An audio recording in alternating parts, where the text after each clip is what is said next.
আমার প্রিয় ভাই বোনেরা, আসসালামু আলাইকুম। আশা করি আপনারা সবাই ভালোই আছেন, আমরাও ভালো আছি।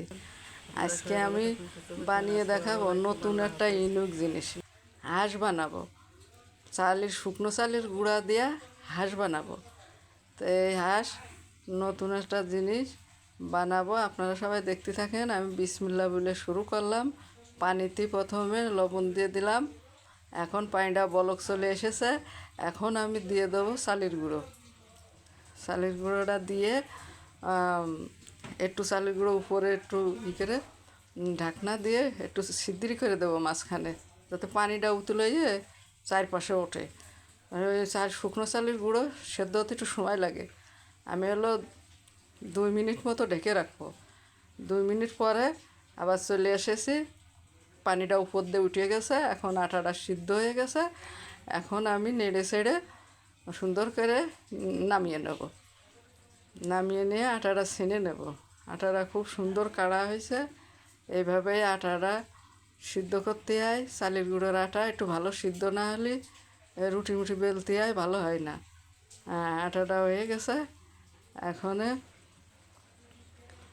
মুরগির মাংসটা সিদ্ধ করা ছিল, ব্রয়লার মুরগির মাংস সিদ্ধ করা ছিল, ওইটা এখন এড়াইয়ে নিলাম কাঁটা চামচ দিয়ে। এখন তেলটা গরম হয়ে গেছে, পেঁয়াজ কুচি দিয়ে দিলাম, পরে কাঁচামরিচ কুচি দিয়ে দিলাম, শুকনো মরিচের গুঁড়োও একটু দিয়ে দিলাম। অল্প করে পুর বানাবো, সেই জন্য সব কিছু অল্প অল্প দিচ্ছি। এটা হলো আদা বাটা, সব কিছু এক এক করে দিয়ে দিলাম।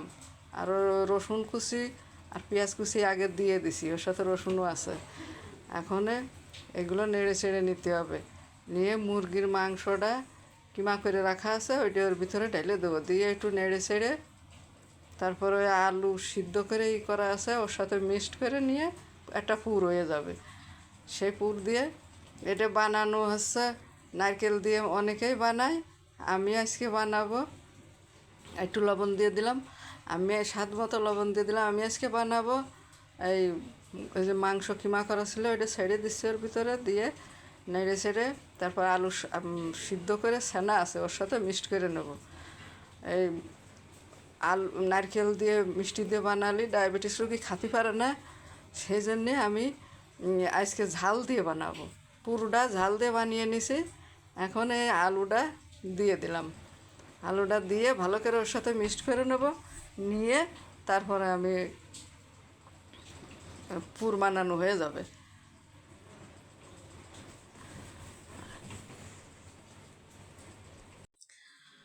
আলু দিয়ে আর মুরগির মাংস দিয়ে পুরটা বানিয়ে নিছি। এখন রুটি বেলে রুটিটা বাটি দিয়ে একটা বাটি দিয়ে সুন্দর করে কেটে নিলাম। এখন আলুর পুরটা এর ভিতরে সুন্দর করে দেবে। আলুর পুরটা খুব ভালো হয়েছে, খুব টেস্টি হয়েছে। এটা দিয়ে বানালে খুব ভালো লাগবে। এখন এটা দিয়ে আমি হাঁসটা বানাবো। শুকনো চালের গুঁড়ো দিয়ে হাঁসটা আটাটা মারিছি, এখন হাঁসটা বানিয়ে নেব ভালো করে। এখন এইভাবে উল্টোয়ে দিতে হবে আস্তে করে, এইভাবে উল্টোর সাথে মিশিয়ে দিতে হবে। দিয়ে তারপরে ওর আবার চারপাশ আইটিয়ে দিতে হবে মুখটা। হ্যাঁ, এভাবে সুন্দর করে মুখটা আইটিয়ে দিতে হবে। তারপরে ওই মুখটা একটু উল্টো দিয়ে একটু পানি দিয়ে দিলেই মুখটা আটে ভালো, এই কারণে পানিটা দেওয়া হচ্ছে। নাহলে আবার পুর বেরোয় যাবে না বাজার সময়। হ্যাঁ, এখন হয়ে গেছে। এখন একটু নকশা করে দিতে হবে ওর পাশটা সুন্দর করে, এইভাবে উল্টোয়ে ওর মুখটা নকশা বানায় দিতে হবে।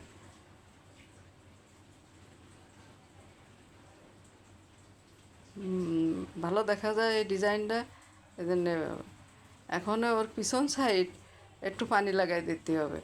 এইভাবে একটু পানিটা লাগাই দিলে ওই পিঠেটা ঘুরোইয়ে দেবো, তো হাঁস বানাবো, তো পানিটা লাগাই দিলি যাতে আটে ভালো। যে এইভাবে ঘুরোইয়ে, এইভাবে সুন্দর করে ঘুরোইয়ে এই যে এর সাথে এইভাবে এঁটে দিলাম। আপনারাও এভাবে চেষ্টা করবেন বানানোর। এগুলো হলো নিখুঁত কাজ, এগুলো হলো খুব আস্তে আস্তে করতে হয়, এগুলো দ্রুত করার কাম না। খুব আস্তে আস্তে করতে হয় এসব, ধীরে সুস্থে এসব কাজ করতে হয়।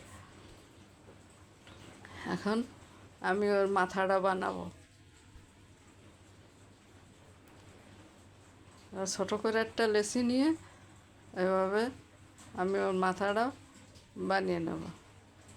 এখন একটু পুর ওর ভিতরে গোল করে ছোট করে দিয়ে মাথাটা সুন্দর করে বানিয়ে নেব। এভাবে ছোট করে অল্প একটু হবে পুর, এভাবে ওর মাঝখানে দিয়ে চারপাশের রুটি উঁচু করে, হ্যাঁ এভাবে ঘুরে ঘুরে সব এক জায়গা করে ফেলতে হবে। সুন্দর করে মাথাটা আঙ্গুল দিয়ে বানায় ফেলতে হবে।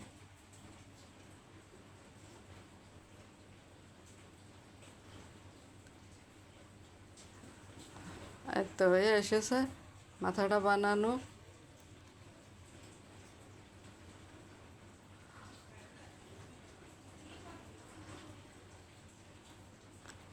এবার যেটা করতে হবে, একটু গোলমরিচ দিয়ে দুটো চোখ বানিয়ে ফেলতে হবে। এভাবে দিয়ে দুটো চোখ বানিয়ে ফেলতে হবে। হ্যাঁ, সুন্দর হয়েছে। এবার একটা কাঠির সাহায্যে ওর ভিতরে ঢুকিয়ে দেব।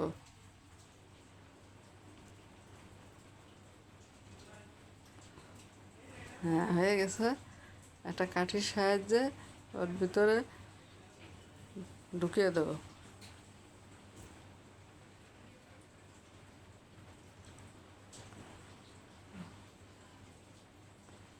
এভাবে ওর মাথাটা বসিয়ে দেব। সুন্দর হয়েছে।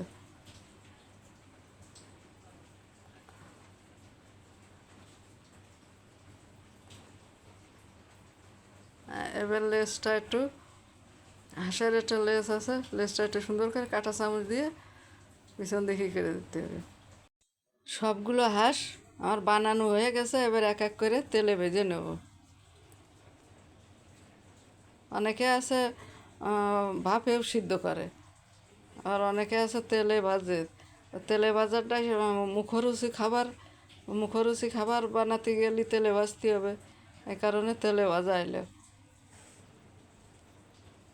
এইভাবে হাঁসগুলো ভাজা হয়ে গেছে, এখন উঠোই নেব। এই কত সুন্দর হয়েছে হাঁসগুলো, ভেজে নেওয়ার পরেও কত সুন্দর আছে দেখুন আপনারা। আমার এই হাঁস বানানো যদি আপনাদের পছন্দ হয়ে থাকে, সাবস্ক্রাইব, লাইক, কমেন্ট, শেয়ার করে দেবেন। আপনারা সবাই ভালো থাকবেন, সুস্থ থাকবেন। আসসালামু আলাইকুম, আল্লাহ হাফেজ।